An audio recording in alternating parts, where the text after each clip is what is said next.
What's going on, guys, and welcome back to LOI TV. Now today it's a different type of video because I'm always hearing about how LOI teams are always compared to how they would do in League 1. That's kind of the standard that people set. So today we are going to test that theory. We're going to be using FIFA to put each 10 of the League of Ireland sides into the League 1 and see how they get on. Obviously FIFA isn't really an accurate way of assessing how each League of Ireland team would perform in League 1, but it gives us a little bit of an idea, I think. Big problem I think LOI teams would have is that their starting 11s would be able to compete, but over a 46 game season I don't think benches and their whole squad is up to standard to be able to compete going through for the whole season long. But I think this video could be a bit of fun and I want to hear what you guys think in the comments below. Personally, my prediction is going to be that Dundalk and Shamrock Rovers will be competing for promotion or in the playoff around that region. Then I think the next level down, I think we're going to have Bohemians, Derry, Cork and possibly St. Pat's in that kind of mid-table, maybe lower half kind of area. That's my prediction, because I think Cork might be in there, considering that when FIFA saw this game last it would have been Cork finishing second. So I think obviously the players will have taken a hit, but I do think that they will kind of finish in that mid-table area. Sligo could suffer in this FIFA game because of how they finished the season before last, with FIFA taking that into consideration, but I still think they might be kind of lower half, maybe on the verge of entering that kind of relegation threatened area. I'd also throw Waterford to that mix as well. I know on FIFA their players have taken a bit of a hit because I'm downloading the latest squads, so they will be lacking maybe a striker or two, but I expect them to be kind of maybe on the verge of relegation in that zone.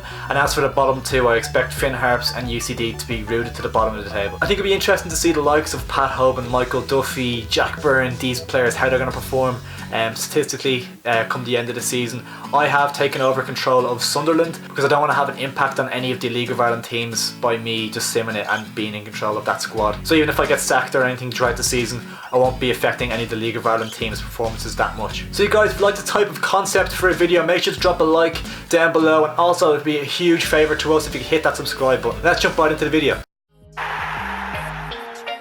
Okay, so here we go, starting off a new career. We're going to download the latest squads for this experiment. So yeah, I'm pretty excited to see how it goes. We're going to select a random manager there. So there you have it, LOI TV from Republic of Ireland is the new Sunderland manager. Yeah, so we're just going to take the bottom 10 teams who are currently at the bottom of League 1 and replace them with the 10 teams from the League of Ireland in game at the moment. Obviously it's not updated to have Shelburne in there, obviously UCD are still there. So yeah, LOI TV is lacking experience apparently. It was a surprise announcement from the board. But yeah, we're going to decline the pre-season tournament invites. It's a bit of a waste of time. Have a quick look at the league standings before we start the campaign. So obviously the 10 teams from the League of Ireland are there alongside all the rest of the League 1 sides we're going to be competing against. So yeah, nothing else really to do except for just hopping into the campaign and simming it into, we're going to sim it to January 1st, have a mid-season check, see how the teams are getting on. The halfway point should give us a decent idea of where each team is going to end up. So yeah, we're going to just sim it to the 2nd of January. I'm really interested to see how this is going to go, to be honest. When you think about how Irish teams and stuff compete in a European level, it'd be interesting to see how they would do at a League 1 level. The likes of Dundalk and Shamrock Rovers, you'd expect them to beat any team in the League 1 surely.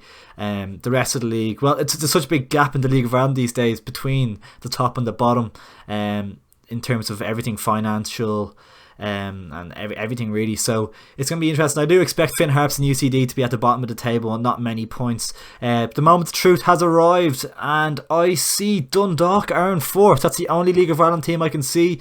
Dundalk, not very surprising to be fair, not the most surprising thing ever. Shamrock Rovers not in the top 8. Gonna go down here a little bit. Shamrock Rovers are in 10th. They are 3 points off the playoffs, which is not too bad.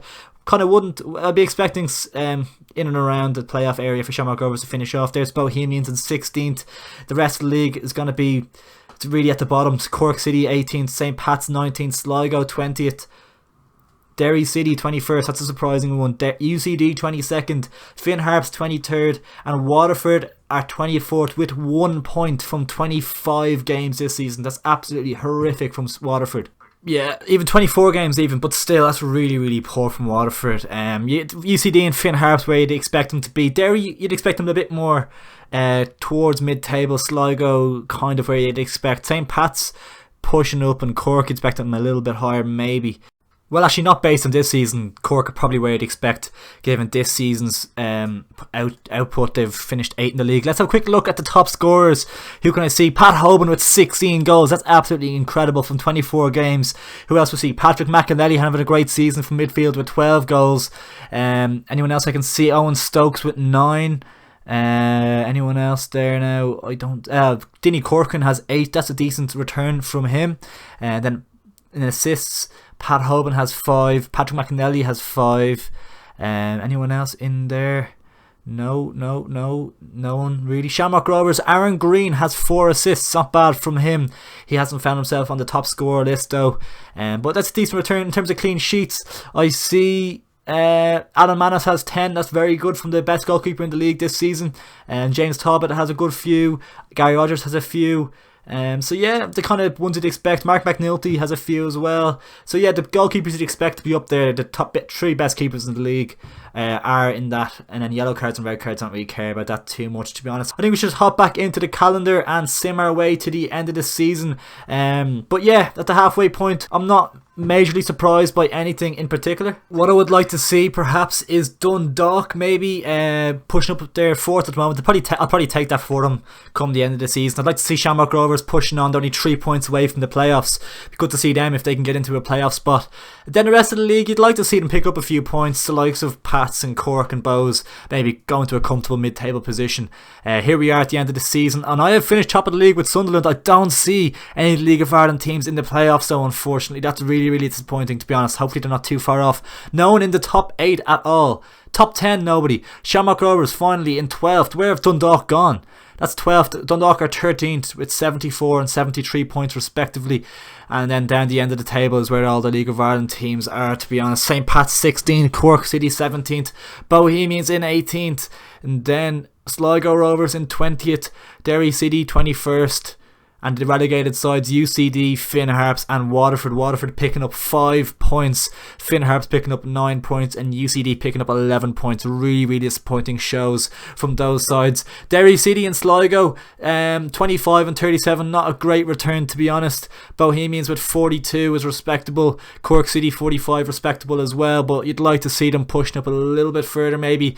Sligo and Derry I'm disappointed with, to be honest. I'd like to see them up in the 40s at least in terms of points. Dundalk and Shamrock Rovers, I'd love to have seen them in the playoff spaces. I don't know what happened with Dundalk. They were pushing on loads there at January. Pat Hoban banging them in, and they were 4th in the league, so they had a big drop off. So that's an interesting one to look at, to see that we only had one team in the top half of the league, which is a bit not great. Let's have a quick look at the top scorers list. Pat Hoban has disappeared off it. Was he sold? He must have been sold. Pat Hoban must have been sold.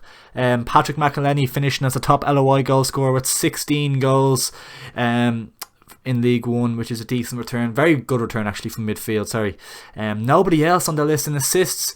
We have not a great return either. I don't see anybody in the assists. Am I missing someone here? Surely I'm missing someone. In clean sheets, Shamrock Rovers, Alan Manis with 13 is good. Rogers 10, Brendan Clark with 10, Talbot with 9, McGinty with Sligo with 5. Yeah, not great. McNulty with 4.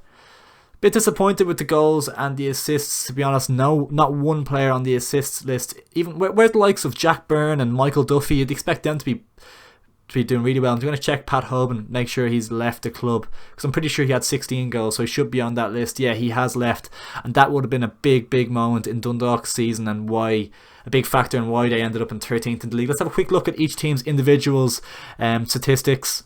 Starting off with Bows, obviously we saw already that James Talbot got the 9 clean sheets. Sidney Corcoran scored 12 goals. This is decent from him.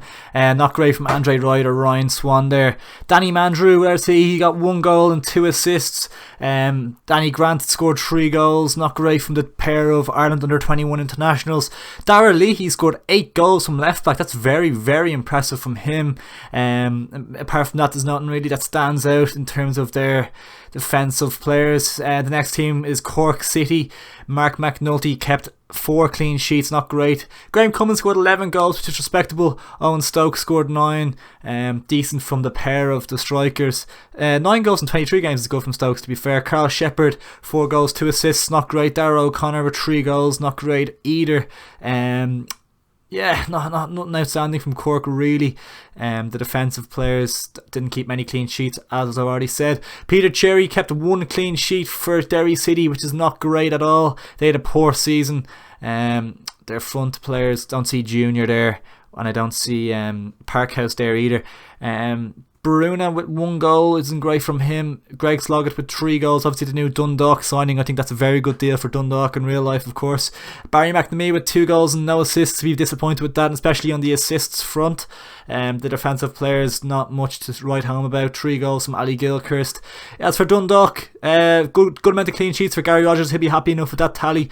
Georgie Kelly with 4 goals. Obviously no Pat Hoban there, who would have had a great season, and his departure obviously led to them falling down rapidly down the table. 9 goals and 6 assists from Michael Duffy. It's actually quite a good return, to be fair to him. Robbie Benson with a similarly decent statistics. The new Pat signing, 5 goals and 3 assists. Sean Murray and Jordan Flores not doing an awful lot. Chris Shields with a decent amount of goal contributions from centre defensive midfield. Patrick McAnally, as we've already said, with 16 goals and 6 assists. That's a really, really good return from the centre attacking midfielder. At the back, not much to write home about at the back. Not many goals really going in. Brian Gartland only getting 14 appearances, which isn't great. As for Finn Harps, obviously not going to be anything too good to write home about here. Mikey Place scoring 5 goals, which is good from the striker. Ethan Boyle with 4. Apart from that, there's not much really to be looking at. They finished, I think it was second bottom, wasn't it? So not an awful lot of positives to take from this season for them. Shamrock Rovers, who are the highest placed team out of the League of Ireland sides. Alan Manus with 13 clean sheets, which is good. Aaron Green with 8 goals and 5 assists from Aaron Green, which is decent from him. Jack Byrne with 8 goals, which is good from midfield, to only the 1 assist though, which he'll be disappointed with.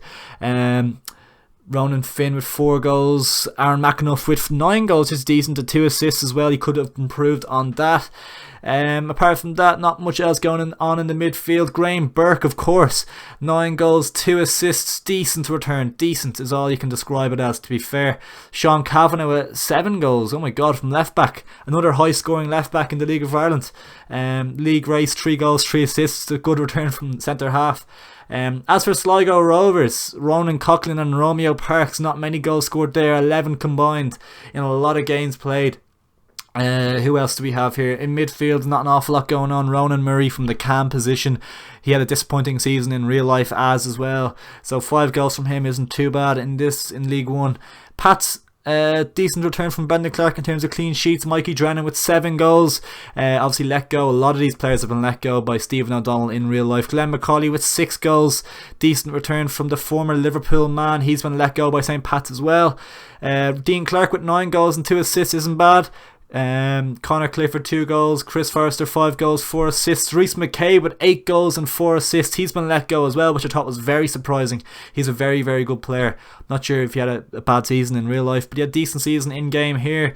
Nothing to write home about at the back. As for UCD, the second last side, Connor Kearns kept 2 clean sheets. Apparently he's off this winter as well. Yo-Yo Maddie, their shining light up front, only made 22 appearances strangely enough, but scored 4 goals, which isn't too bad. All things considered. Jason McClelland, the new St. Pat's signing as well, with 3 goals and 1 assist. Not great from him, but considering the team he's playing in, I always expected UCD to struggle. Liam Scales, the under 21 international, with 1 goal, 2 clean sheets, 0 assists from him. As for the last side, Waterford, we have Walter Figueroa, who scored 1 goal and 3 assists, which isn't great, to be fair. Zach Elbow-Zeddy, the Irish under-21 international, lots of rumours going on about him at the moment as well. 4 goals and 1 assist for him. Will Fitzgerald with 2 goals. Jonathan Lunny, JJ Lunny with 0 goals, 0 assists. That's disappointing to see from him. Talk of him going back to Bohemians in real life. Apart from that, nothing to write home about at the back. So yeah, let's have a quick look at the standings before we leave off at this video. Shamrock Rovers obviously finishing in 12th, Dundalk in 13th. Disappointing from both of them. Obviously St. Pat in 16th, Cork City 17th, Bohemians in 18th. Bury finished 19th, they're actually extinct now. Sligo Rovers 20th, Derry 21st. I did expect 3 sides from the League of Ireland to be relegated. I did expect ECD and Finn Harps, but I wasn't too sure about Waterford, where they would end up. And to finish with only 1 win from 46 games is very disappointing from them. But yeah, there you have it, guys. That's how all the 10 League of Ireland sides from last season would do in League 1 according to FIFA. What do you guys make of it? Do you agree with the kind of standings and where they lie? Personally, I'd have them quite different, especially Dundalk and Shamrock Rovers. I'd have them in the kind of playoff areas. But yeah, what do you guys think of all the finished standings? Let me know in the comments below. I also want to know if you like this whole concept of a video. If you have any ideas for future videos like this, if you want to see more FIFA content, let me know in the comments below and I'll bring it to you. I hope you enjoyed the video, guys. Please make sure to like, share, and most importantly, subscribe.